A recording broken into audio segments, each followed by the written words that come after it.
last week was uh, basically distinguishing, just for the sake of understanding it more.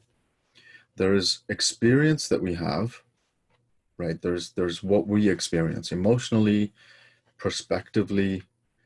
Our reality is created in our mind, and that's our experience of whatever we're in. Like, so, experience of our world, experience of our life, experience of our day.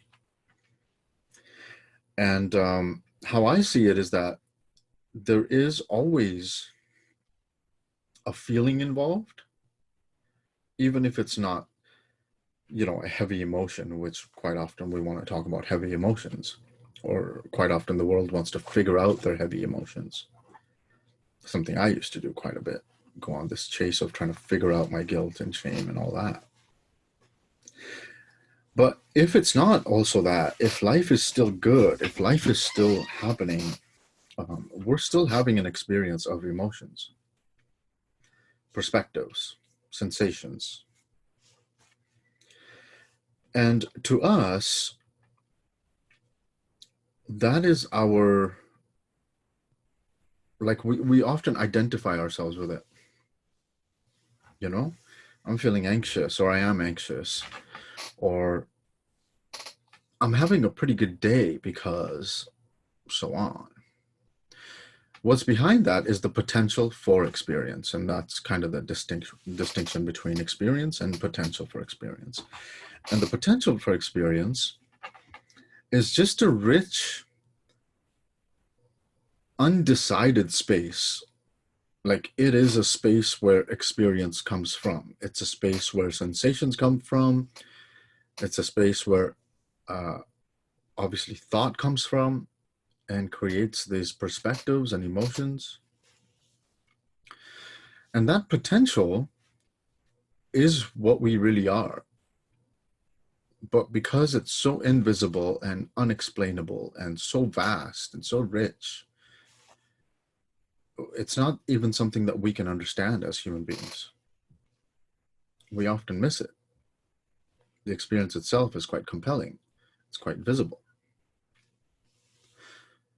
So why I say we are the potential for experience is because if we start to look carefully in the direction of how our experience, whatever it may be, changes, then you can see that you're not the experience, right? That much is that much you can prove through your own observations of it.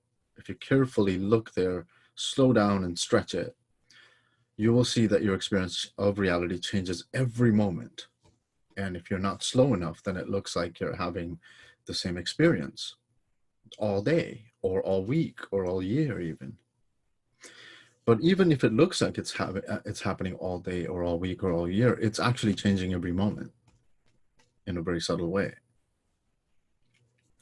Now, if we are not the experience, which clearly, like I said, if you can see it carefully, you will see that it changes. If it changes, it's not you. Because if it was changing and if it was you, you would be changing with it. In other words, if anxiety leaves you or anxiety turns into something, you would not be there. You would change with it. But clearly you're there and it changes. So you're not it. So what you're left with is that you are this awareness of experience. You are the awareness behind experience. And if you're the awareness behind experience, then in that awareness, nothing is happening. It's just awareness.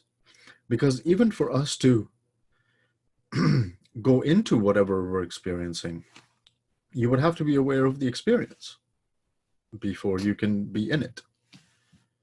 Right? So it's like awareness is aware of awareness. And that's all that's really going on, because anything after that is into the experience. Now, the potential for experience is that universal mind. It's that deeper intelligence that's the potential for anything that it will give you. And if we can rest more in the potential, then we're not so trapped by the experience. It doesn't really matter what kind of experience we're having. We're not really committed to it. And we only want to change our experience when we're committed to it, right? When we take it so seriously, or we take it to heart. This is what I'm experiencing. I need to get away from it, or I need to change it, or I need to look through it, because it's disturbing my life. It's disturbing my sleep. And you go further and further into what the experience is and the implications of that experience. Versus if you just pull back a bit, there is an edge. There is a sort of, in my mind, how I see it is that there's like two different dimensions. One dimension is the potential for experience. There's nothing formed. It's pure potential. And the other dimension is the formed experience. And that's a completely different dimension, because now you're in time, space, and matter. You're inside of thought. If we are the potential for experience, which I'm suggesting we are, then that makes us limitless. And that's something to explore, because every limit we have is only limited by the experience, by the current experience. And quite often the current experiences we're having, or the ones we're so committed to that we want to change or adjust or modify in any way, is because we're trying to make some meaning out of it. What does this mean, and how does it relate? Well, that meaning and relation that we put on it is made of our thinking. And our thinking is made of our past interpretations. So in other words, whatever we're experiencing, we're going to project our past onto it to try and make sense of the experience, because that's the only references we have, is our past. And that's when we're stuck in that dimension of experience and how do I change the experience, right? So for example, if you're overstressed, you're going to look for peace, but you're not going to look for peace until you're stressed.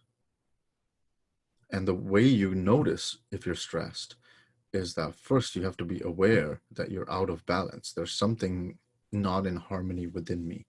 I have to be aware of that. And then I'll label it according to what my education is and my memory with my past reference points. Hence stress. Now, after I've done that is when I want to go look for peace. And all of that happens so fast. We don't stretch it long.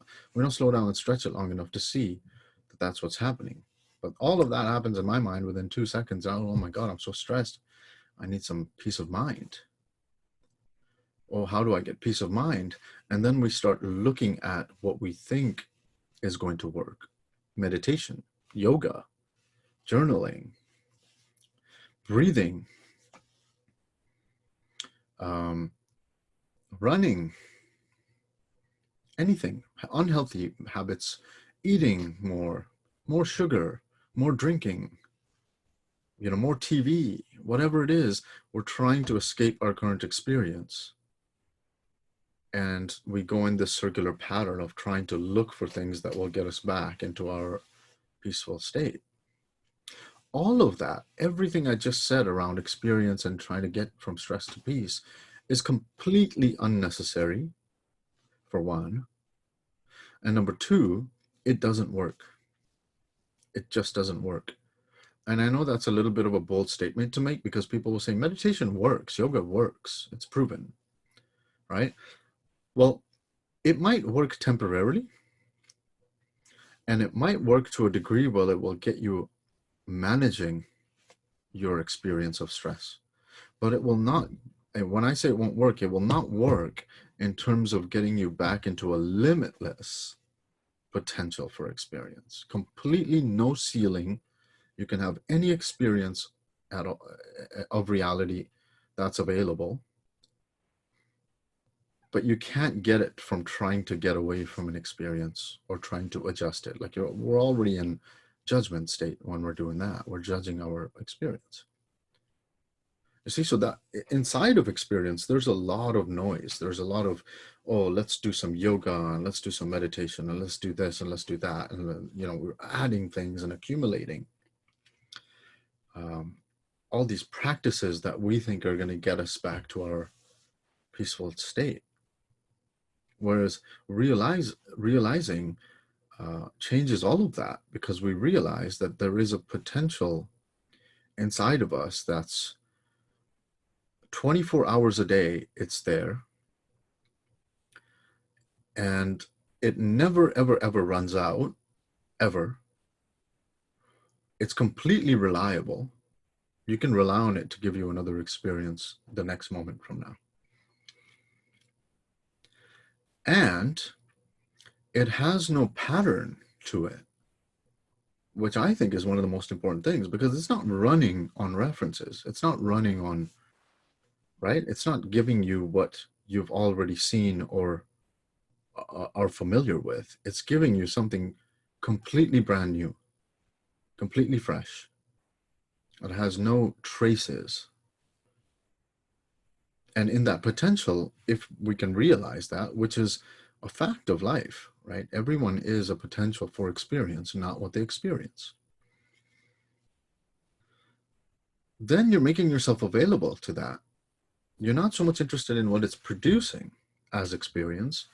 You're interested in what it will give you next. You're interested in exploring or discovering what this potential for experience will provide as a reality.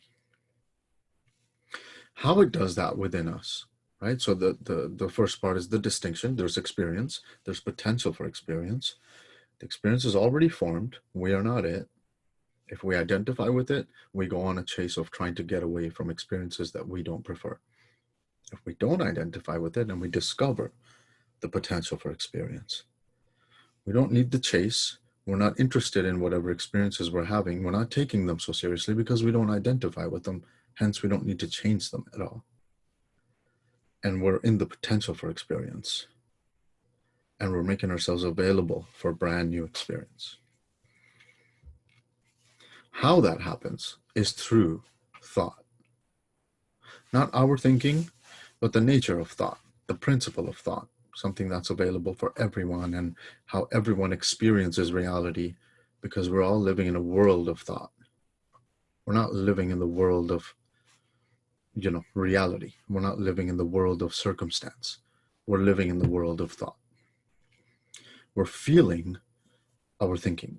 We're not feeling our circumstance.